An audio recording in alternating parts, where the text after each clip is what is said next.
A letra K, de Kant, considerado o principal filósofo da era moderna. Kafka, um dos mais influentes escritores do século XX. Kepler, figura-chave da revolução científica do século XVII. Keynes, suas ideias mudaram a teoria e a prática da macroeconomia. As ideias, a mudança, o conhecimento começam com a letra K. Acesse agora captar.net e saiba como você pode ter acesso a tudo isso. Começa agora o programa Hora e a Vez da Pequena Empresa, sempre levando para você muitas informações e atrações. Confira. Conhece o HELP? Sabe o que é? O advogado Marcos Tavares Leite fala hoje sobre o tema. O advogado Marcos Bernardini falando sobre as regulamentações necessárias que os comerciantes devem praticar em seus estabelecimentos. O economista Alexandre Chaia analisando o aumento da taxa de juros pelo Banco Central americano e como ele vai impactar a vida dos empresários brasileiros. E nesta semana o presidente do SINP, Joseph Cury, recebe o presidente do Procon São Paulo, Fernando Capês. Fique conosco.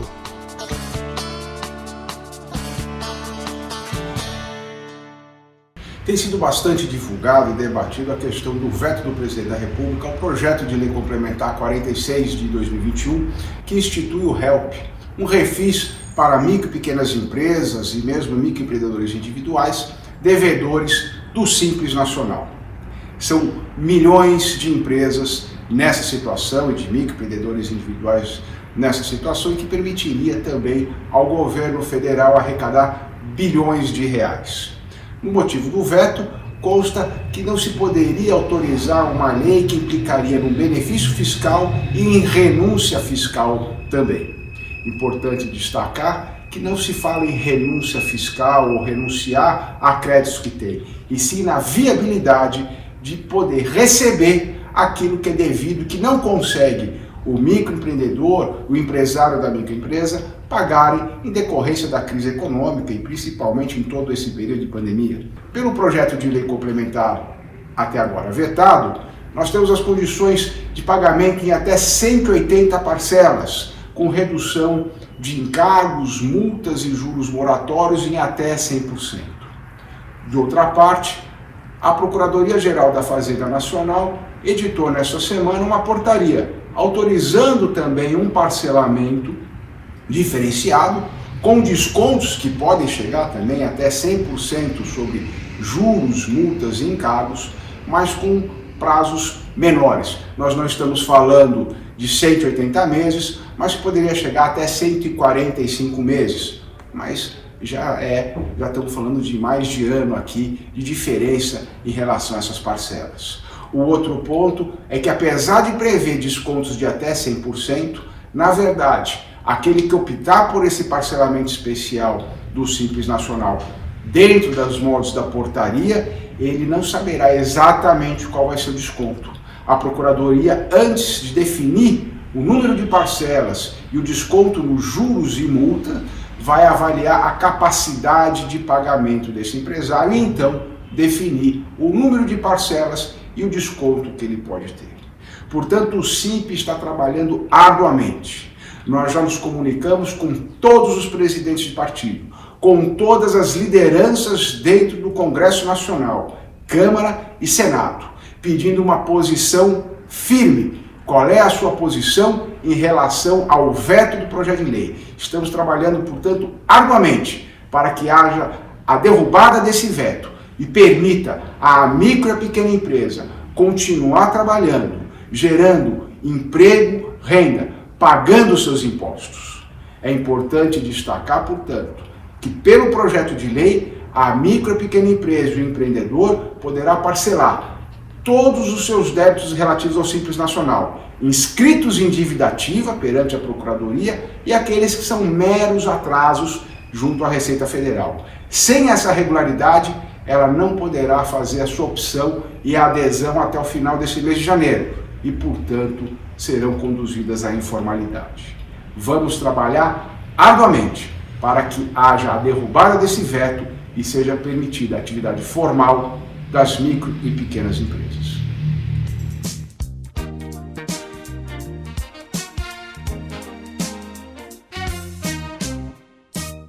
2022 começa com uma notícia ruim para os empresários brasileiros. O Federal Reserve, que é o Banco Central americano, decidiu começar o movimento de aumento da taxa de juros. Qual é o problema desse aumento de juros no mercado internacional, no mercado americano, para o mercado brasileiro? O Brasil, o dólar, o investidor coloca dinheiro no Brasil procurando o diferencial de juros entre a taxa de juros do Brasil e a taxa de juros em dólar. O Brasil deveria estar com uma taxa de juros em torno de 4%, considerando que o dólar, os juros em dólar está em zero. Se os juros do dólar for para alguma coisa em torno de 3%, 2,5%, que é o que o mercado está esperando, dificilmente a taxa de juros no Brasil vai cair abaixo de 7%. Chegou a estar muito baixa na época da pandemia, mas o juros potencial no Brasil nunca vai ser 2%, ele sempre teria que ser alguma coisa em torno de 4%. Qual é o impacto disso para a vida prática dos empresários? Primeiro, a economia vai crescer menos. O crescimento da economia é função dos custos de oportunidade. Muitos projetos que tinham uma taxa de retorno próxima de 7% ou 8%, eles vão ser abandonados porque é mais fácil investir direto no tesouro que não tem risco. Segundo, se o governo não tiver uma taxa de juros mais forte, provavelmente o dólar vai acabar subindo. Isso vai continuar gerando inflação. E inflação é um negócio ruim, por quê? Porque pressiona não só o aumento dos preços, que ajuda os empresários, mas também pressiona salário, pressiona custo de vida e isso gera uma desorganização econômica. É melhor viver num país sem inflação, com os juros mais baixos, do que num país com juros altos e inflação, porque você perde o controle do teu planejamento econômico. Além disso, o próximo governo, a incerteza sobre o próximo governo ainda continua grande, porque o empresário, tanto nacional quanto internacional, quando olha para o Brasil, vê todo esse grau de incerteza de taxa de juros, inflação e também esse grau de política fiscal que está muito ruim no governo brasileiro. O único cenário positivo é que o Banco Central, apesar de todo esse efeito, essa pressão política para tentar reeleger o governo, ele tem se mantido independente e prometeu que vai tentar trazer a inflação ao centro da meta no próximo ano e em 2023. Isso é um compromisso bom porque vai fazer o Brasil ter uma estabilidade de longo prazo.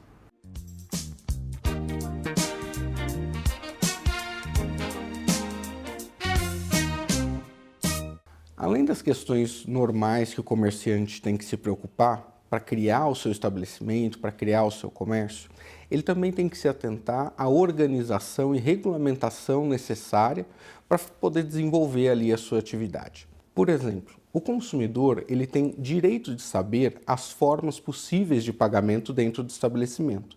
Isso deve estar de forma clara, afixada, para que ao entrar no estabelecimento o consumidor possa verificar. E se tiver algum tipo de problema, como cartão fora de sistema, o consumidor deve imediatamente ser comunicado a respeito disso. E o comerciante tem que dar algum tipo de solução. Da mesma forma, se o comerciante recebe em dinheiro ou ele recebe em cartão de crédito, ele não pode fazer nenhum tipo de distinção. É do consumidor o direito de escolher uma ou outra forma. O que é possível hoje é receber um maior desconto ou ter algum tipo de desconto pela forma de pagamento. Então, se o consumidor optar por pagar em dinheiro, ele pode ter um desconto maior do que se ele opta por pagar em cartão de crédito.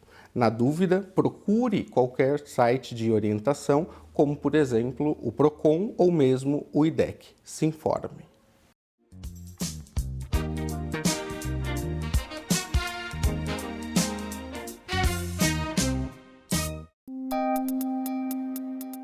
Entrevista da semana. O nosso convidado de hoje é o Dr. Fernando Capês, presidente do Procon São Paulo. É um prazer tê-lo conosco. Prazer enorme estar aqui, Joseph Cury, eu que sou um admirador do SIMP e do trabalho que vocês fazem. Muito obrigado, muito gentil. Nós estamos no momento da pandemia das variantes da Covid. Nós estamos assistindo, talvez pela primeira vez, hospitais não terem médicos face à pandemia, que estão afastados, jornalistas, restaurantes, hotéis, enfim, a sociedade como um todo se desestruturando no atendimento em função da pandemia. Como o Procon São Paulo está encarando isso? Olha, vamos usar uma metáfora para explicar isso. um meteoro se chocou contra o globo terrestre e a Terra parou de girar. Sim. Esse é o efeito que a pandemia... Nunca antes na história da humanidade um evento produziu uma paralisação de todos os contratos, em todas as áreas, em todos os lugares ao mesmo tempo. Nós estamos começando a sair dessa situação. E agora vem esta variante ameaçando novamente atrapalhar a situação. É preciso ter bom senso, equilíbrio e proteger a sociedade, proteger o consumidor e conciliar com a economia, com a produção, para que a gente não saia com efeitos mais catastróficos do que aqueles que já foram produzidos. Na vida do dia a dia, nós temos problemas, por exemplo, com a aviação. Tem cancelamento de voo, enfim, tem mil variantes. Qual é o enfoque que está se dando de uma forma objetiva? Olha, o direito tem um juridiquês, Sim. Tem duas expressões muito corriqueiras. Caso fortuito e força maior. Sim. Caso fortuito é o evento imprevisível. Sim. Força maior é o evento incontrolável. Ainda que você tivesse previsto, não teria o que fazer. Sim. Como um tsunami que está vindo na sua direção. Então, a Covid-19, a pandemia, ela foi um evento imprevisível e incontrolável. É verdade. É o caso fortuito e a força maior. Quando isso ocorre, a lei diz que num contrato ela pode operar dois efeitos. Primeiro, extingue o contrato. Tá. Extingue, não pode mais transportar o passageiro, porque a aeronave não pode levantar voo, porque o piloto pegou Covid, porque a tripulação pegou Covid, porque as autoridades determinaram que não pode ter cruzeiro, não pode ter voo. Então, esse é um evento imprevisível, incontrolável, de caso fortuito e força maior, que determinou a extinção do contrato. Nesse caso, não tem indenização por danos morais. Tá. Ninguém paga indenização para ninguém. Sim. Mas o dinheiro tem que ser devolvido. Então, a grande obrigação é ou devolve o dinheiro ou renegocia a Exato. viagem. A lei diz que o consumidor tem duas opções. Ou ele pega o dinheiro de volta, e neste caso é reembolso imediato. Tá. A lei que foi feita durante a pandemia, para ajudar as companhias aéreas, dava a elas o prazo de 12 meses para reembolsar o passageiro, o consumidor. Então, cancelado o voo, tinha 12 meses para devolver o dinheiro corrigido, mas tinha 12 meses. Essa lei expirou no final do ano passado. Agora, em 2022, não tem mais essa lei. É Código do Consumidor, é reembolso imediato. Então, na verdade, é uma mudança brutal nos procedimentos até o ano passado. Para as companhias aéreas, só que tem uma coisa, Joseph, o governo fez uma lei até 31 de dezembro de 2021, porque achou que a pandemia ia acabar. Sim. Só que ela está voltando. Então, muito provavelmente, deverá ser baixada uma medida provisória, restabelecendo a vigência da lei ou criando uma nova medida. Porque hoje, a lei anterior, que era a lei 14.034, não vale mais. Vale o Código do Consumidor e a Resolução 400 da ANAC. E elas dizem, dinheiro na mão, reembolsa no prazo de até 7 dias no máximo, ou o consumidor escolhe a remarcação do voo. Bom, buffet. Tem uma festa, um casamento, um show. Como é que opera nesses casos? Cancelou a festa, então vai lá, Isso. não tem mais a festa. Eu ia fazer um aniversário de 50 anos, agora já tem 53. Era festa de debutante de 15, a menina tem 18. Você vai a um casamento, não teve casamento, a noiva não quer mais casar. O show foi cancelado. O que acontece? Foi feita uma lei para a pandemia, que é a Lei 14.046. E essa lei dizia, cancelou o evento, não devolve o dinheiro.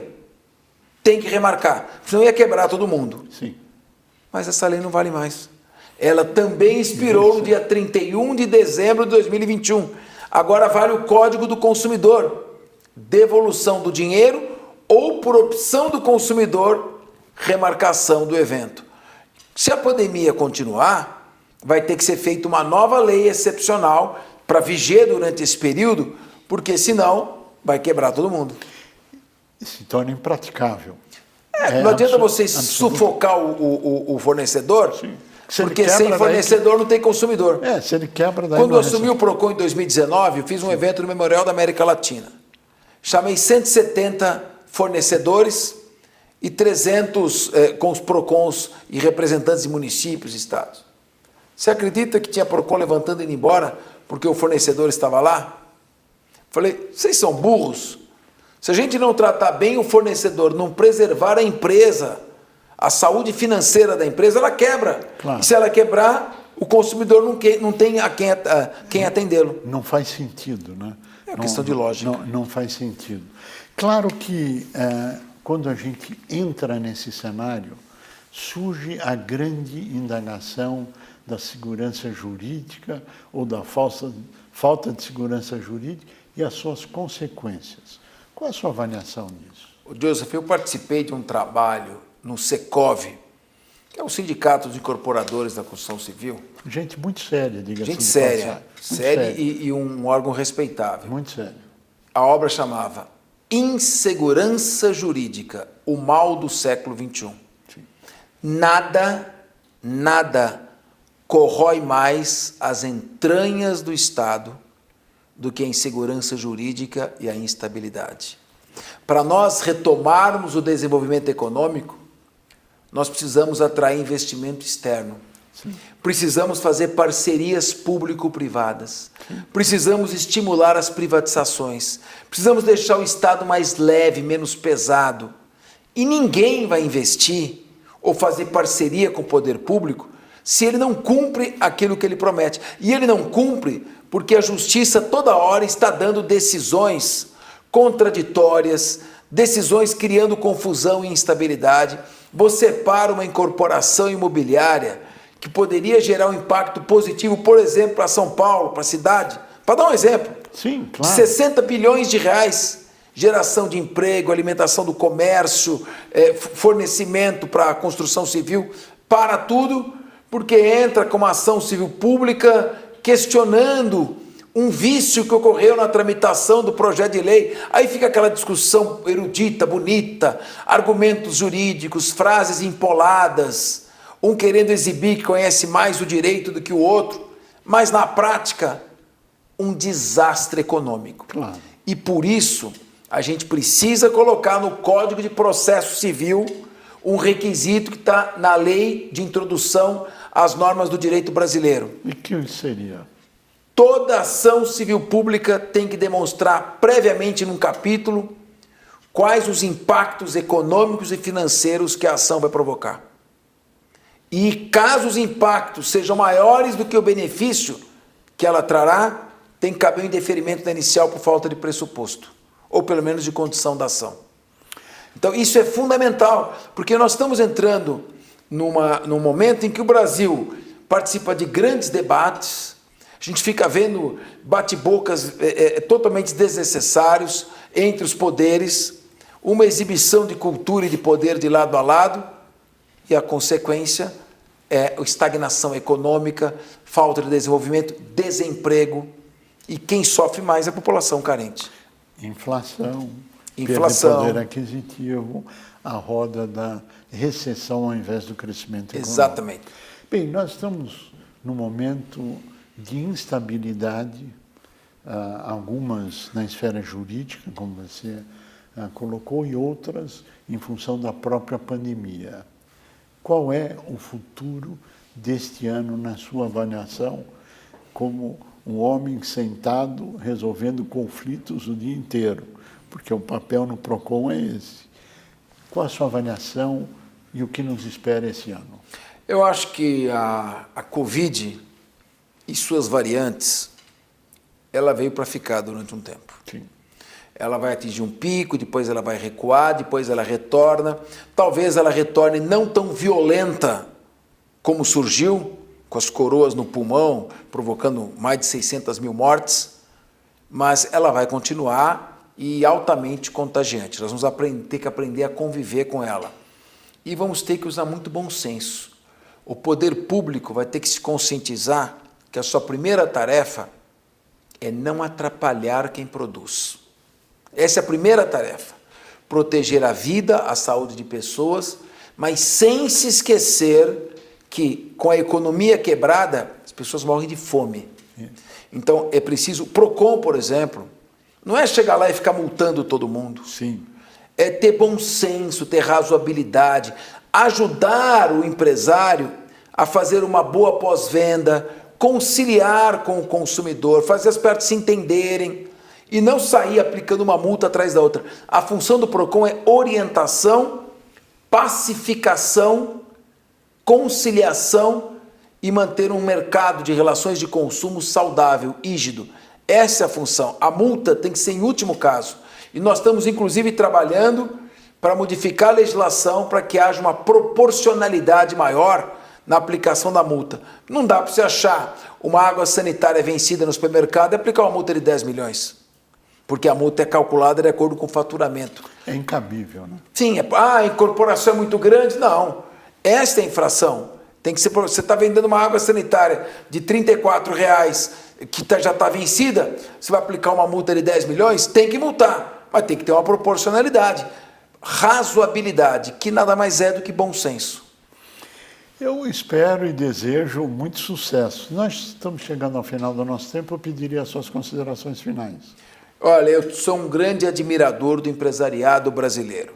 O Brasil não é para amador. Realmente, cada hora é uma surpresa, você tem que se planejar. Só posso te dizer que não se esqueça da lição de Winston Churchill, na minha opinião, a maior personalidade do século XX, que assumiu as vésperas do maior bombardeio que Londres já sofreu. O pessimista vê em cada oportunidade apenas uma dificuldade e não para de reclamar. Mas o otimista vê em cada dificuldade uma nova oportunidade. Olhe o obstáculo e não veja algo que te impede, mas algo que você pode escalar e ficar mais alto. Tenha fé e vá em frente. Fernando Capês, nós queremos agradecer muito a sua participação, desejar pleno êxito na gestão do PROCON, que esse equilíbrio, bom senso, sensatez seja a tônica ou a continuidade da tônica da sua gestão, desejando muito sucesso. A você que esteve conosco, o nosso mais profundo agradecimento, com a certeza que estaremos juntos na semana que vem. Até lá! A letra K, de Kant, considerado o principal filósofo da era moderna. Kafka, um dos mais influentes escritores do século XX. Kepler, figura-chave da revolução científica do século XVII. Keynes, suas ideias mudaram a teoria e a prática da macroeconomia. O caminho para o sucesso começa com a letra K. Acesse captar.net e descubra tudo sobre esse caminho.